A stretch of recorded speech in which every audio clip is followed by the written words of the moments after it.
Olá, meus queridos irmãos e irmãs, a todos que estão agora participando desse momento aqui conosco. Nós vamos dar sequência, então, aos nossos estudos sobre base do casamento. Falamos sobre o papel do marido, né? Agora estamos falando sobre o papel da esposa. Semana passada, no momento em que a gente estava fazendo a transmissão, a internet caiu, o vídeo ficou partido em dois e tal. Enfim, quem está acompanhando ao vivo não tem problema, e o objetivo nosso aqui não é, virar youtuber influencer, mas estamos utilizando essa ferramenta por causa da pandemia, do isolamento, não podemos estar juntos no templo, né? Então, estamos fazendo isso. Basicamente é para que você possa acompanhar realmente ao vivo, né? Mas, enfim, fica gravado depois, quem quiser ver, rever, tá lá. E no papel da esposa, ali na hora de falarmos sobre a esposa, deu um picote, porque a minha internet caiu, e aí tivemos que parar, interromper alguns minutos até ela voltar e fazer tudo de novo, ficou ruim. Mas vamos dar sequência a partir de hoje. Primeiramente, como sempre, vamos orar, pedir a Deus que nos abençoe, pedir a Deus que fale aos nossos corações, que abra o nosso entendimento, como diz o Salmo 119, abra os olhos do meu entendimento para eu contemplar as maravilhas da tua lei, da tua palavra. Obrigado, Senhor Deus, pela oportunidade que o Senhor nos concede de conhecermos e meditarmos na tua palavra. Eu peço que o Senhor nos abençoe, nos dando então esse entendimento. Abre os olhos do nosso entendimento para que possamos compreender as maravilhas da tua palavra, que nós possamos de fato aprender e pôr em prática aquilo que o Senhor nos ensina, ó Deus. Muito obrigado. Amém. Bom, meus queridos irmãos e irmãs, enfim, a todos nós, a gente está falando sobre o papel da mulher, estamos introduzindo o papel da mulher, e diante da sociedade de hoje, que vê com muito maus olhos o que a Bíblia inevitavelmente vai falar, inegavelmente vai falar, que é submissão. Eu sei que essa palavra ela pode causar urticárias em muitas mulheres, mesmo mulheres cristãs. Imagine em outras que não, porque a palavra foi, mais uma vez, distorcida. Semana passada, se não me falha a memória, eu acho que nós chegamos a dar uma introdução e falamos então sobre queremos falar ainda, né, algumas características, algumas alegorias de tipos de esposa, assim como falamos a respeito dos maridos. Mas antes, eu falei sobre a criação da mulher. Nós aprendemos de Gênesis capítulo 2 que a criação da mulher ela se deu num momento posterior à criação do homem. Eu havia dito que o capítulo 1 a gente tem ali como se fosse um resumo, né? No princípio, então, o capítulo 1, Deus fala que, a palavra de Deus nos fala que Deus criou Adão, essa é a palavra hebraica, e ela tanto pode ser utilizada para a raça humana, seres humanos, como Adão veio a ser o nome próprio, o nome pessoal do primeiro ser humano a ser criado, que foi o homem, o macho, que por consequência é o Adão. Em outras palavras, Deus resolveu chamar de homem o macho, chamar no sentido de nome próprio, né? Assim como eu me chamo Vinícius, o João se chama João, o José se chama José. O primeiro de todos, Deus deu um nome para ele. Aí foi Deus mesmo quem deu. Deus disse: você, criatura, se chamará homem. E Deus também chama toda a raça humana de homem. Daí aquela designação antiga que nós aprendemos a fazer e que ela está cada vez mais sendo bombardeada, sendo tido como politicamente incorreta, né? Como eu disse semana passada, o homem foi à lua, o homem desvendou os mares, está desvendando o segredo dos mares. Não significa que é só os seres masculinos, mas homens e mulheres quando se fala nesse homem. Eu tenho certeza de que você sabe dessa designação. Já no capítulo 2, nós vimos que Deus, então, ele cria o homem e depois ele cria a mulher, depois de algum tempo. Nós vimos ali no Gênesis capítulo 2, do versículo 18 até o 23, há um hiato, há um intervalo de tempo nesse sentido, na criação do homem e na criação da mulher, né? Entre a criação do homem macho e da mulher a fêmea. A despeito disso, em termos de dignidade, em termos de, para nós, o que é muito caro, né, muito importante, saber sobre a imagem e semelhança de Deus, não é só o macho que é imagem e semelhança de Deus.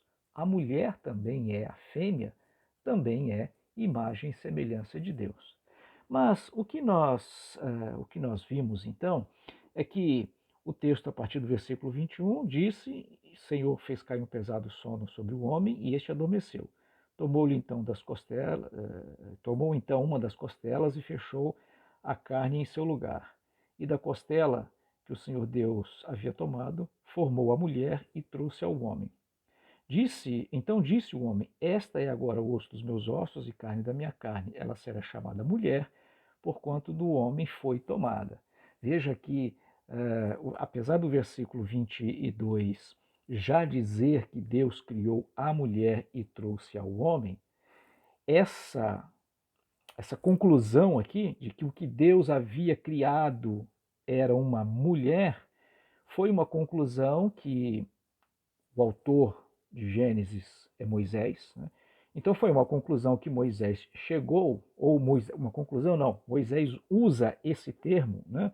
Formou a mulher, porque Moisés, ao escrever, já sabia que quem chamou aquela criatura de mulher foi Adão.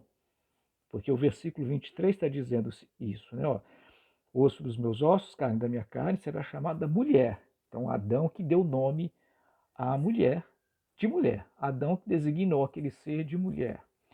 Isso vai demonstrar para nós, aqui vai ficar muito claro para nós, que originalmente, quando Deus criou, de fato Deus deu a autoridade ao homem sobre a mulher.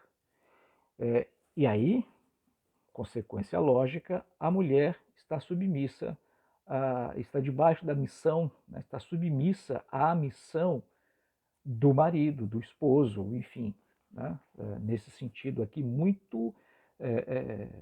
A gente tem um contexto muito familiar, porque aqui Deus está, em outras palavras, ou de outra forma, criando a família. Ao criar o homem e a mulher, a juntar o homem e a mulher, Deus então está criando a família. Então, nesse contexto aí familiar, existe essa relação de liderança e de submissão. O problema é a questão da submissão, né, que a gente hoje rejeita. E por que rejeitamos essa ideia de submissão? Porque o homem se tornou um tirano na sua liderança, o homem se tornou violento, ditador, enfim, todos esses rótulos são cabíveis aos homens. Mas não, evidentemente que a gente não pode generalizar isso. Muitos homens, mesmo não nascidos de novo, mesmo homens não cristãos, não tratam a mulher com essa tirania toda, com essa violência toda. Mas é fato que muitos agiram assim. Então, ao protestar, ao reagir a essa tirania, mais recentemente, a reação das mulheres, então, é negar esse princípio de submissão. Mas nós não podemos negá-lo. Tá? E aqui, a gente, vindo já para a criação, a gente já percebe isso. E daqui por diante, por toda a Escritura, a relação de Deus com os seres humanos será com base nisso. Ora, o problema não está em Deus ter criado a mulher nessa condição de submissão à liderança. Veja, mais uma vez a gente precisa ressaltar isso.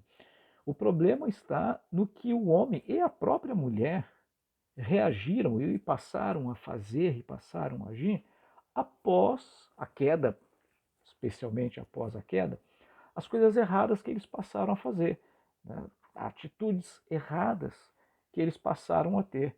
Então, digamos assim, não foi Deus quem falhou, ou não está errado, ou a Bíblia não está certa, há um equívoco nisso aí. Não. O erro está em nós de fazermos conclusões equivocadas a respeito dela. Bom, e agora eu quero então ler 1 Pedro capítulo 3, versículo de 1 a 6, né, um dos últimos livros da Bíblia, salvo aqui algum engano, é o último livro na Bíblia, à disposição aqui da nossa Bíblia, a fazer uma referência, a fazer uma instrução acerca então da vida familiar. Veja que a Bíblia começa e termina falando a mesma coisa. Primeira Epístola de Pedro, capítulo 3, versículo de 1 a 6, diz assim: Mulheres, do mesmo modo, cada uma de vós seja submissa ao seu marido, para que também, se algum deles não obedecem à palavra, sejam ganhos sem palavra alguma pela conduta de sua mulher. Ao observarem vossa conduta, pura em temor. O que vos torna belas não deve ser o enfeite exterior, como as tranças dos cabelos, as joias de ouro ou o luxo dos vestidos, mas sim o íntimo do coração, com um espírito gentil, tranquilo, que não parece e tem muito valor diante de Deus. Pois no passado, as santas mulheres que esperavam em Deus também se enfeitavam assim, estavam submissas aos seus maridos. E dessa forma que Sara obedecia a Abraão, chamando-lhe Senhor, dela sois filhas, se fizerdes o bem sem nenhum temor. Veja então que a submissão ensinada nas Escrituras e já desde o Gênesis, desde o começo, ela passou por toda a história do povo de Deus, chegando aqui em 1 Pedro e ele falando isso.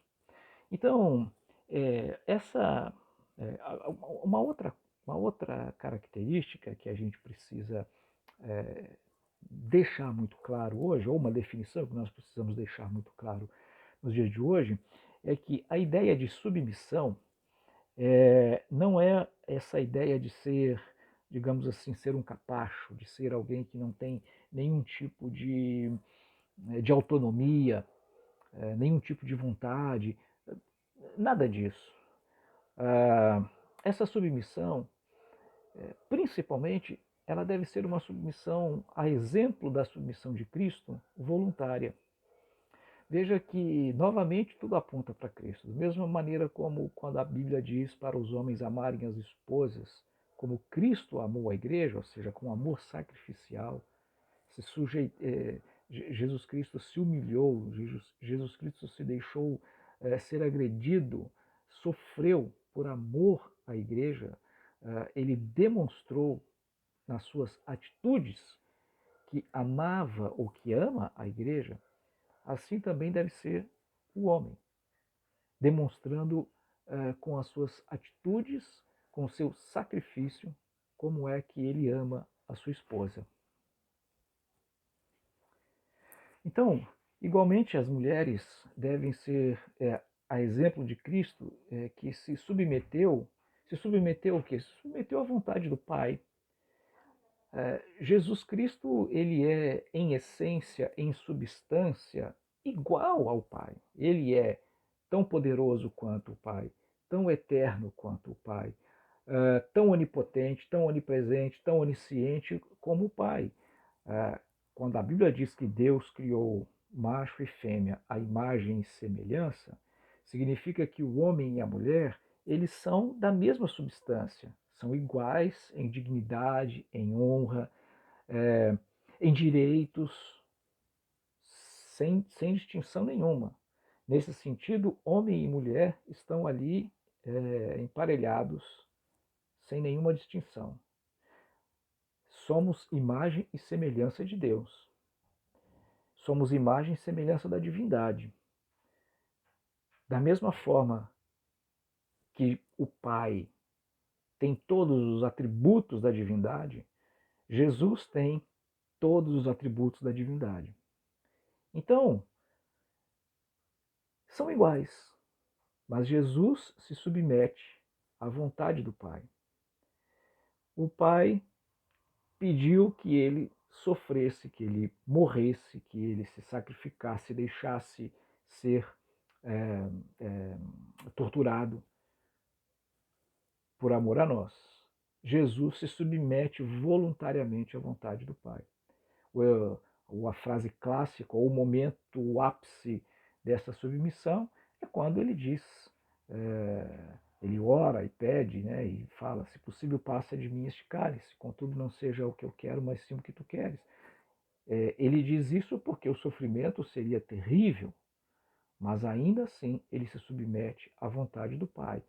E o Pai, é como se o Pai tivesse dito, olha, é necessário que isso aconteça, senão a humanidade não poderá ser remida. E aí Jesus então se submete à vontade do Pai.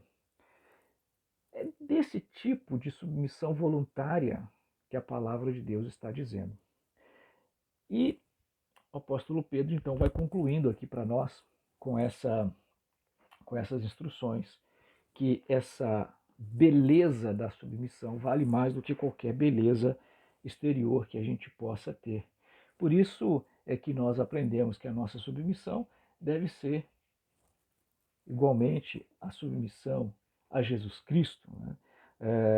Que devemos, ou no caso as mulheres, devem se submeter a Jesus voluntariamente e incondicionalmente. É através dessa submissão que a esposa tem a oportunidade de ganhar o marido. Talvez aqui a gente possa fazer uma aplicação de ganhar o marido não crente, porque é a coisa mais comum, aliás, mais comum não, é muito mais comum terem mulheres convertidas e os maridos não convertidos do que o contrário. Então pode se aplicar a essa atitude, né, ou a essa situação da esposa se submetendo ao seu marido, ela ganhá-lo para Cristo. Mas talvez se aplique também ao ganhar o amor do marido, ou seja, o sacrifício do marido. E aqui, uma vez eu ouvi do pastor Augusto Nicodemos ele dizendo o seguinte, né?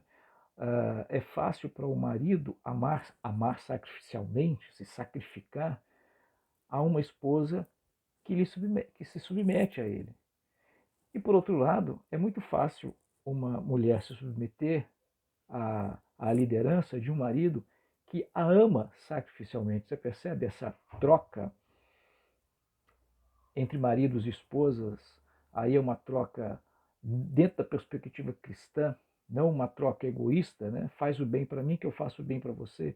Mas não, olha, eu me dou para você, e aí, por eu receber essa doação, por eu oferecer essa doação, muitas das vezes o que eu vou receber de volta é outra doação. Esse texto de 1 Pedro aqui nos fala de que a beleza interior ela é superior, infinitamente superior, à beleza exterior. Não é a beleza exterior que conta. E a gente sabe disso, né? Tudo aquilo que nos parece muito bonito, quando a gente percebe apenas a lindeza, muitas das vezes a gente, passado um tempo, já não consegue ver mais tanta beleza naquilo que outrora era belo. Então, a beleza exterior, ela se vai mesmo, né? Murcha e acaba. Mas a beleza interior, essa de fato permanece. A submissão fala aqui da ideia de abrir mão de direitos. Quando a gente fala de abrir mão de direitos aqui, nós estamos falando daquilo que Jesus nos ensina, né? Também não só a famílias, mas a relação social como um todo. Muitas das vezes abrir mão do direito em favor da outra pessoa. Jesus fala sofrer o dano. Então, a submissão muitas vezes ela passa por essa atitude nobre que houve também em Jesus. Jesus sofreu dano. Jesus não exigiu o direito de não ser sacrificado, porque ele sim, de fato, não tinha culpa nenhuma.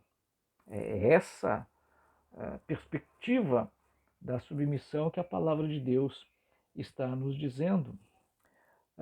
O texto também nos fala aqui de espírito tranquilo, né? Tranquilo no sentido de confiança em Deus, de ter a certeza de que Deus, Ele é o garantidor de toda a nossa paz. Esperar em Deus, confiar em Deus, saber que Deus irá fazer o melhor para nós, independente das circunstâncias. Quando nós falamos aquela hierarquia, falando dos homens, 1 Coríntios capítulo 11, né? Cristo, Pai é o cabeça de Cristo, Cristo cabeça do homem, o homem é o cabeça da mulher. Ele está dizendo essa ideia de cabeça no sentido de liderança. Da mesma forma como Cristo se sujeita à liderança do Pai, as mulheres também são convidadas a se sujeitarem à liderança dos seus maridos. Vimos lá no começo, né? Então, no Gênesis, quando Deus criou o homem, depois Deus criou a mulher, e Coríntios vai nos falar que o homem, a mulher, na verdade, o homem não foi criado por causa da mulher, mas a mulher sim foi criada por causa do homem. Veja, vou abrir aqui a Bíblia, talvez não consiga acompanhar aqui pelo vídeo, mas 1 Coríntios capítulo 11, versículo 9. 1 Coríntios capítulo 11, versículo 9. Tampouco o homem foi criado por causa da mulher, mas sim a mulher por causa do homem. Deus está falando aqui nas mãos do apóstolo Paulo, que, inspirado pelo Espírito Santo, escreve as Escrituras, que Deus, né, quando Deus criou a mulher, Deus criou a mulher até para suprir uma necessidade do homem, suprir a necessidade da solidão, suprir a necessidade do cuidado. E é interessante que, ao descrever a mulher, né, como uma auxiliadora, como uma ajudadora, talvez a palavra possa ser traduzida ali mesmo como provedora e como protetora do ser humano. É claro que o papel da mulher enquanto esposa nesse cuidado, nesse provimento, ele tem sim o seu reflexo no cuidado da família, no cuidado para com o esposo. As mulheres que vivem de fato esses princípios bíblicos, mesmo que muitas delas talvez nem tenham consciência disso, olha, as mulheres elas são muito mais às vezes conscientes de perigos e estão sempre alertando os seus maridos. É impressionante como a mulher consegue perceber isso. Alguns chamam de sexto sentido, né? Sétimo sentido, sei lá que sentido seja esse. Acho que sexto mesmo, né? Porque a gente tem cinco, né? Olfato, paladar, tato. Então, enfim, essa capacidade de perceber um perigo que muitas das vezes falta ao homem. Sensibilidade mesmo. As mulheres são usadas ou foram criadas por Deus para suprir essa necessidade. Uma das maiores necessidades emocionais, psicoemocionais de qualquer homem é a necessidade da, da, da, da, da aceitação e também da valorização. São as mulheres as primeiras a fazerem isso com seus maridos. Mas veja que Deus, ao criar a mulher, os homens são gerados, gestacionados no útero de uma mulher, que é o maior exemplo de proteção e de provisionamento do que isso. E depois, ao nascer, o leite materno vai sustentar ali aquela criança. A gente sabe que tem crianças que se alimentam do leite materno até muita idade.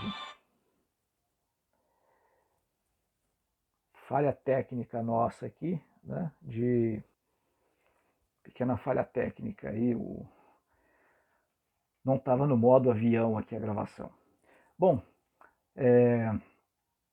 o sustento, né, o leite materno, criança sem mamento até mais tarde, eu acho que eu estava nesse ponto aí, mas somente enquanto bebês, e a medicina diz isso, né, até os 6 meses é o único alimento que a criança precisa e que deveria ter. É, esse é um dos mais nobres papéis das mulheres. É pena que a maioria das mulheres hoje perderam essa. A maioria, estou cometendo um exagero, né? Mas uma grande parte das mulheres perderam esse senso de que o papel dela é ser mãe. E não existe nada mais nobre do que isso, do que ser mãe.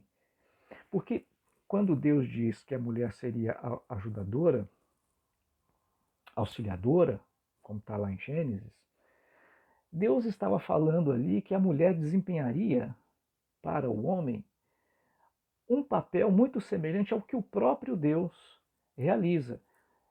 Na maioria dos textos no Antigo Testamento, então, e nos Salmos, a mesma palavra usada ali é traduzida por guardador, né? Principalmente aqueles salmos quando falam da proteção, a proteção militar, né? A proteção como um todo, que Deus sempre exerceu para com os judeus. Davi vai falar sobre isso. Então, o Senhor é o meu guardador, o Senhor é o meu protetor, o Senhor é o meu sustentador. Esse é o papel que a mulher desempenha. Eu acho que esse é um papel infinitamente mais nobre do que o de exercer uma liderança, aquela que vai sustentar, que vai dar a vida. E é uma pena que Satanás conseguiu destruir essa revelação maravilhosa na cabeça, na mentalidade de muitas pessoas, na cultura da humanidade de uma forma em geral, conseguiu destruir essa imagem, né, de que o papel da mulher na condição de uma submissão voluntária, de sustentadora, de guardadora, de protetora, é infinitamente mais nobre do que um mero papel do exercício de liderança. Com certeza Deus é sábio, Deus é tremendo e fez tudo de maneira perfeita. Nós é que atrapalhamos tudo. Bom, eu quero encerrar por hoje. Vamos ficar por aqui. Quero agradecer pelo seu tempo, mais uma vez, por ter estado aqui com a gente. Que Deus possa continuar te abençoando. Havendo dúvidas, havendo perguntas, enfim, você pode me fazer isso aí no outro momento. Me mandando e-mail, mandando mensagem, enfim, comentando aqui. E, enfim, eu estou falando principalmente aqui para nós, aqui, para as pessoas aqui, a gente tem contato físico, né, particularmente. O objetivo é esse, não é isso aqui ganhar o mundo, não, muito pelo contrário. Então, você pode me perguntar a hora que você quiser. Oremos. Obrigado, Deus, porque de modo maravilhoso o Senhor definiu todas as coisas. Ajuda-nos, tanto os homens quanto as mulheres, a entendermos bem o nosso papel diante do Senhor. Somos carentes e dependentes do Senhor. Ajuda-nos, Senhor. Obrigado, porque a tua palavra ela é fiel e poderosa, que ela possa de fato habitar os nossos corações e nosso entendimento, e que sejamos transformados pela tua palavra. Amém.